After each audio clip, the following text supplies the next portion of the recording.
So if you're trying to work out where the cold is coming into your house when you've got your heating on and it's costing money, definitely think about getting the Topdon thermal imaging camera. Very simple to use. I'll just show you in use in a minute, but really simple. All you need to do to turn it on is literally just this button here, press and hold it, and I'll take you through the settings in a minute. But really simple. You don't need to know anything about these things, but you will very quickly identify where you've got cold coming into the house. Let me show you. So I went to check where the draft was coming in from the hall, and you can see from the thermal camera here, I'm just going up and down the door, the front door here, there's a particular gap just below the letterbox, and that's where cold air is coming in. So actually, I'll just show you a bit closer here. You can see the actual cold air there.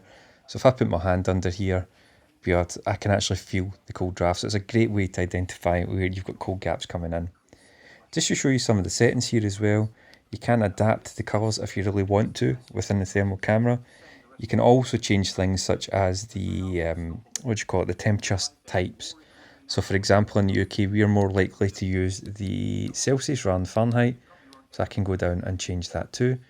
So all you do is you just press the OK button, and then you press it again, and then you choose what you want. So you press OK, and then press the back button on the right hand side. There's many more settings as well, but that's the most important one probably if you're in the UK. But overall, I'm really happy with it. I would definitely recommend.